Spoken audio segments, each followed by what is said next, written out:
Hii ni Sinco TV, ni kwa mara nyingine tena katika kipindi chetu pendwa kabisa cha Sport Zone. Mimi ni Smada. Leo hii kuna vingi ambavyo nataka tuviangalie katika Sport Zone. Na hapa tupo katika uwanja wa Line Polisi. Tunataka tupate maneno mawili matatu kidogo kutoka kwa wachezaji na tuelewe ni kipi hasa kilichopo mbele yao na nini wanakifanya. Hii ni Sport Zone. Fuatana nami, ungana nami. Bwana, mambo vipi? Safi, inakuaje mkuu? Fresh, uko poa? Mungu mwema, sio upande wako. Mimi niko fresh kabisa. Wewe kwa majina unakuita nani? Kwa majina anaitwa Ali Risasi, almaarufu jina la uwanjani anaitwa Ali Pepe. Ali Pepe. Ndio. Inaonekana yani mpira hapo unapigwa so kidogo yani, au sio? Ya, tunajitahidi kwa kiasi. Okay, wewe unachezea timu gani?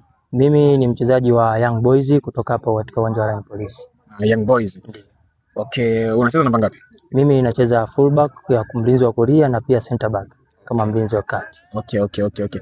Young Boys mpaka sasa mnashiriki ligi gani? Young Boys mpaka hivi sasa unavyotuona kama hivi watu wote wako katika mazoezi ya kujiandaa na ligi ambayo siku za usoni inaanza kama tarehe 18 ambayo inaitwa Masanja Cup. Masanja Cup. Ndio. Itafanyikia hapa Nzega. Itafanyikia hapa Nzega katika uwanja wa Samora. Uwanja wa Samora. Ndio. Okay.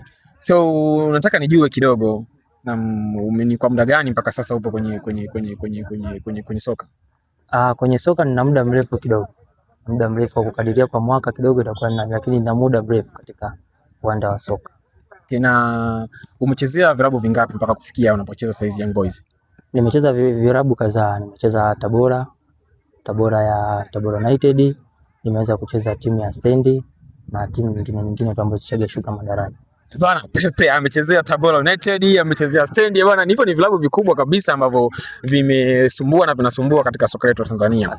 Hebu niambie kidogo, kipindi unacheza Tabora United ni changamoto gani ambayo ulikuwa unakutana nayo? Changamoto kubwa kutokana na udhamini wa unapopata timu afu unakuwa unadhamini mdogo, kwa sisi kama wachezaji tunakuwa tuna uhaba wa vifaa na vitu vingi katika masuala ya michezo. Kama nilivyosema, vifaa, maradhi, vyakula, ndio changamoto kubwa tunazokutana nazo kama wachezaji na kupata nafasi pia kwa wakati. Okay. Lakini natamani kufahamu hivi unahisi ni kitu gani ambacho kinasababisha mpaka sasa hivi hapa Nzega hakuna timu yoyote ambayo inashiriki ligi kuu? Ni uwekezaji. Uwekezaji ni mdogo sana kiasi kwamba hakuna support yoyote kubwa ambayo inasababisha timu kutoka sehemu moja kwenda sehemu nyingine. Okay. Unahisi ni uwekezaji. Na tukija katika upande wa ligi ambazo zinafanyika hapa Nzega, kwenu Young Boys mlishachukua vikombe vingapi? Tuna vikombe kadha wa kadha, takriban kama vikombe 4-5. 4-5 za karibu, ndio. Okay. Na katika vikombe 4-5 vyote ulikuwepo Young Boys au umevikuta? Ya, kuna vingine nilikuwepo wakati timu imeanza, nilikuwepo, lakini baadaye nilivyokutoka katika mambo ya riziki kwenda kwingine, kama nilivyosema, nilikuwa Tabora, nilikuwa na Stendi pia. Kwa hivi vingine ndugu zangu walikuwa naendeleza gurudumu. Okay. So Young Boys manake ni mpaka sasa hizi manake wewe ni mchezaji halali wa Young Boys ambaye uko chini ya Young Boys. Au unaweza ukatoka tu yani ukajiambulia ukatoka ukaenda ukacheza kwenye timu yoyote au lazima mpaka uongozi ufanye maamuzi? Mimi ni mchezaji halali kama ulivyosema wa Young Boys, na kila ninapotaka kutoka basi kuna utaratibu wa kama timu lazima ufanyike ili niweze kutoka. Mwanzo ulifanyika nikatoka nikarudi na sasa hivi nimemaliza nimerudi tena. Unacheza fullback ya kulia, si ndio? Unakuta mko watatu mpaka wanne. Nataka niambie upo first 11 au unatokea bench mwanetu? Hem, tuambie kidogo, tubie siri hapo. Hapo katika swala la first 11 au kuanzia bench inategemeana, kwa sababu pia timu yetu sisi na uongozi na mwalimu, ila asilimia kubwa ya timu yetu naanza katika kikosi cha kwanza. Okay, unaanza katika kikosi cha kwanza. Ndio, ingawaje changamoto zinakuwepo, pia mpinzani unayekinzana naye katika namba naye anakuwa ni mbora katika kuipambania ile namba, ila mwisho wa siku mwalimu ndo anaamua ni nani na nani anaweza kaanza. Swali la kizushi kidogo, unajua wanasema kwamba kwa soka letu la mikoani ndondo tunaita, si ndio? Kuna uchawi sana. Unataka uniambie unaamini kitu hicho Binafsi yangu katika upande wa mpira hicho kitu tuamini. Kwa sababu mpira uchawi hauchezi. Unacheza ni sisi wenyewe. Kwa hizo imani ni za kwao na sisi tunaamini katika mpira na miguu, kwa sababu uchawi mkubwa wa mpira ni kuwa fit. Kuwa fit na utaratibu wote wa masuala ya michezo ukifanywa vizuri basi kila kitu kinawezekana. Una lipi la kusema kwa watu ambao wana mashabiki ambao wanashabikia nyinyi Young Boys na kuelekea mashindano ambao Masanja Cup? Okay, una lipi la kuambia? Mimi langu la kuambia, cha kwanza kabisa nipende kuwashukuru kwa tangu timu imeanzishwa mpaka hivi sasa walipokuwa pamoja na sisi, na pia wasichoke kutusapoti, wadogo zao, kaka zao waje uwanjani kwa wingi kuja kutazama mpira mzuri, burudani ya soka. Nawaahidi nini? Tunawaahidi ushindi. Kombe linakuja Young Boys Kama kawaida katika uwanja wa Polisi. Bana, shukrani sana bana Ali Pepe. Shukrani pia kaka. Okay, bana, ni mimi hapa Smada Boy. Hii ni Sinco TV na hii ni Sport Zone. Nimepata nafasi kidogo ya kukutana na mwenyekiti wa Nzega Veterani. So tumsikie katika mawili matatu nini anazungumzia katika soka letu la hapa Nzega. Kwa majina naitwa Bakari Ndee, ndio mwenyekiti wa Nzega Veterani, lakini pia timu yetu ya Nzega Veterani kuna vijana ambao tunawalea, ni timu ya Young Boys iko chini ya Nzega Veterani. Iko chini ya Nzega Veterani Young Boys. Yeah. Okay. Natamani kujua Young Boys mpaka sasa inashiriki mashindano ya aina gani? Sawa. Mpaka sasa timu yetu ya Young Boys inashiriki mashindano ya Masanja Cup, ambao tayari imecheza mechi moja na kushinda goli 6-1. Walicheza na Biashara. Okay, wanashiriki Masanja Cup na walishinda 6-1. Yes. Changamoto ambayo iliyopo katika soka letu la wilaya hii ya Nzega ni nini?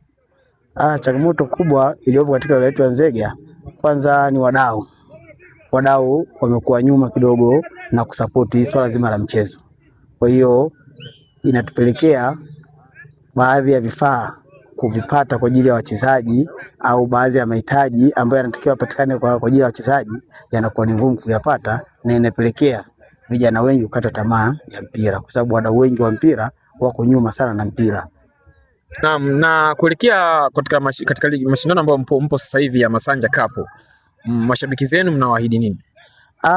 Kwa sisi, kwa sababu timu yetu ni nzuri na tumeiandaa muda mrefu na tunaielewa, tunaamini tutafika mbali, kama sio kuchukua kikombe ambacho kikombe kile ni shilingi milioni 1, tuna imani tunachukua sisi Young Boys.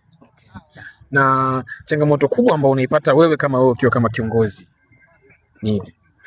Changamoto kubwa ninayoipata mimi, kwanza swala zima la hapa, tuna timu mbili kama nilivyokueleza ndugu mtangazaji, tuna Nzega Veterani na Young Boys. Ni muunganiko wa watu wengi. Kwa hiyo kuna changamoto ya nidhamu. Lakini tunajitahidi kama taasisi ya mpira tunasimamia nidhamu, kwa sababu vijana wanatoka sehemu mbalimbali na malezi yao kila mmoja amekuwa katika makundi tofauti. Kwa hiyo kuna baadhi ya vijana wanakuwa na nidhamu, na sisi kama uongozi, wale ambao hawana nidhamu huwa tunachukulia hatua za kinidhamu, kwa maana hatua ambazo tumekubaliana nazo katika jamii yetu. Aidha tunaweza tukamfungia miezi 3, miezi 2 kutokushiriki mazoezi na kutojihusisha na chochote kwenye klabu yetu. Baada hapo akijirekebisha, anaandika barua ya kuomba kurudi, tunampokea. Lakini swala kubwa limekuwa ni nidhamu, lakini na kuhamasisha mazoezi. Watu wengi, vijana wengi sasa hivi hawapendi mazoezi. Okay, sawa. Mimi nafikiri neno moja la mwisho la kuambia labda wale ambao mnaona kabisa ni watu ambao wanaweza wakasapoti katika michezo lakini wako nyuma, una neno gani la kuambia, na ni kipi ambacho unawahakikishia kwamba kama wakifanya hiki una uhakika kabisa Nzega hapa tutainua vipaji vikubwa na vitafika mbali, hata timu yetu tutafika mbali kabisa? Mimi ni waombe wadau, na Nzega tumejaliwa, kuna watu wengi wenye uwezo wa kifedha. Naomba wajitokeze kwa wingi kusapoti michezo, kuandaa miundombinu, viwanja, mipira, jezi, viatu, lakini hata kusapoti baadhi ya hata ajira ndogo ambazo sio rasmi kwa vijana wetu. Hii itasaidia kwanza kupunguza matendo ya uhalifu, kwa sababu watakuwa tayari wana ajira, lakini watakuwa na uhakika wa kupata vifaa vya michezo na kupambana kutoka hatua moja kwenda hatua nyingine. Uwanja huu umeshaweza kutoa wachezaji zaidi ya 2 wameenda ligi kuu kupitia uwanja huu. Okay, sawa. Unawaambia nini wazazi ambao wanazuia vijana wao wasishughulishe na mchezo wa mpira kutokana na kwamba wanakuwa hawaoni kama kuna mwanga kwa huku mikoani, wilayani? Una neno gani la kuambia? Mimi nawashauri wazazi, na mimi mwenyewe ni mzazi, watambue kwamba dunia leo ajira si lazima uajiliwe taasisi za serikali au taasisi zingine. Ajira ambayo iko wazi kabisa ni kwenye michezo. Mtoto akiwa na talent, mpe nafasi, msupport. Ukimsupport na ukampa nafasi, kijana huyu anaweza akapata ajira kubwa ya kuajiriwa kwenye michezo na akapata manufaa makubwa yeye pamoja na jamii inayomzunguka. Kwa hiyo nawaambia sana wazazi walete watoto wao hapa, tufanye nao mazoezi, sisi tupo, tufanye nao mazoezi, tutakaa nao, tuweze kuwasaidia kutoka nafasi moja kwenda nafasi nyingine. Bwana, kwa majina tukutambue kidogo. Kwa majina naitwa David Sam Nubi. Maarufu wanapenda kuniita Alim Soft. Alim Soft. Naomba tuwazungumzie Young Boys kwa sababu Young Boys imekuwa ni timu ambayo inasikika na inafanya vizuri sana kwa hapa Nzega kwa sasa hivi. Ukiwa kama mwalimu wa Young Boys, ni changamoto gani ambayo unaipata wewe kama mwalimu? Kwanza Young Boys ni timu ya vijana ambao wako organized. Ni talent wote ukiwaona. Na karibu 60% wote wamecheza ligi kuu na madaraja mengine, lakini kuna baadhi yao hawapo hapa. Kwa mfano kuna mtu anaitwa Saleh yuko Kagera, kuna mtu anaitwa Shafi yuko Namungo, umeelewa? Kuna mtu anaitwa Manyama yuko Azam. Kwa wale wakirudi wote huwa wanafika hapa, wanaungana na wenzao Young Boys, lakini wanakuwa chini yetu. Umeona? Kwa changamoto zipo kwa sababu unajua huu ni mpira wa hiari. Umeelewa? Hatuna wadhamini, kwa mtu ana muda wa mazoezi utakuta mtu anachelewa, kwa huwezi kujua mtaani, lakini anatafuta riziki. Kwa huwezi kumlazimisha ule muda ambao wewe unamhitaji, yeye anakuwa yuko kwenye majukumu yake kutafuta riziki. Lakini ndio hivyo. Shida ndio hiyo kubwa ambayo tunayo. Na kumekuwa kuna vitu ambavyo tunaviona sana kwenye soka letu la Tanzania kwamba sometimes walimu mnakuwa na watu wenu pendwa, lakini pia uongozi unakuwa una watu wao pendwa kwenye timu. Hiyo changamoto kwako ipo au haipo? Kiukweli unajua kila mzazi katika watoto wake, hata kama ana watoto 5, lakini kuna mmoja anampenda. Yaani hata afanye nini, yupo mmoja ambaye ndio kipenzi chake. Ni kweli hata kwenye mpira ndio hivyo. Lakini kwenye mpira ukionyesha sasa kama huyu unampenda, utakuwa unaharibu ile jamii nzima. Wale watu watakuwa mwalimu anampenda mtu fulani ndio mtu wake. Kwetu sisi by professional unavyofundishwa, mwalimu hana mtu sahihi kwake. Hata kama ni mwanae anamfundisha, hata kama ni babake. Hakuna. Unacho delivered mazoezini ndio utakwenda kwenye pitch, ndio hicho utaenda nacho. Huo ndio uwazi kwa mwalimu yoyote hapa duniani kwa jinsi ambayo tunafundishwa. Lakini ni kweli kwa hapo ukiangalia wote wanakupa standard moja. Wanatofautiana lakini wanakupa standard. Unajua sisi tunafundishwa, yani nikifundisha hapa siku 3 kabla ya mechi najua nani anaanza. Okay, sawa.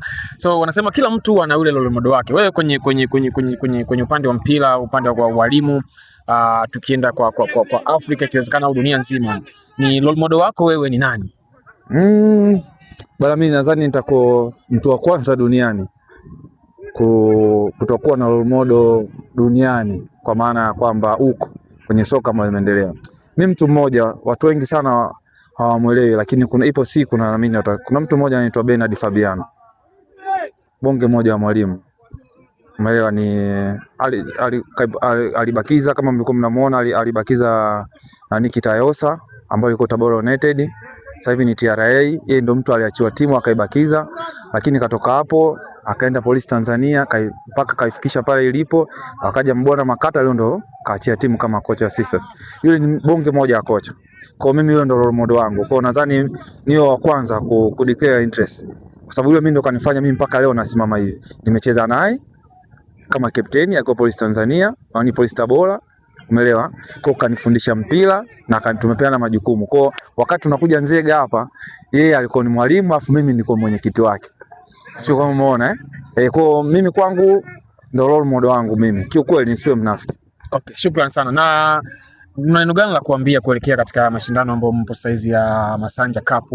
Una neno gani la kuambia mashabiki ambao wanawashabikia nyinyi na kuwafuatilia na ambao wamewekeza imani kubwa sana kwenu nyinyi? Kwanza tuwashukuru kwa sababu ya support yao kubwa. Wapo wadau wengi wanatusupport. Unajua mdau hata kukuletea maji unamshukuru Ni support kubwa sana. Kwa kwanza tuwashukuru wadau wetu ambao wanatusupport kwa namna moja ama nyingine. Lakini tuwakaribishe mashabiki. Tuna ligi ipo Samora, ni vijana wenu, wasio wanatuona tu mazoezini. Wanakuja Samora wanatuona. Kwa kuna kitu ambacho tunataka kukitengeneza. Tunao heshima kwenye wilaya. Unapozungumzia wilaya, timu bora sasa hivi utazungumzia Young Boys. Wana jina moja, wanajiita wadogo zangu wao, wanajiita Mabisho. Unajua kusema Mabisho wa mjini. Yaani timu ya Mabisho mjini utazungumzia Young Boys. Umeelewa? Shukrani sana mwalimu. Nashukuru sana. Okay. Bwana, hii ilikuwa ni Sinco TV na hii ni Sport Zone na mimi ni Smart Boy.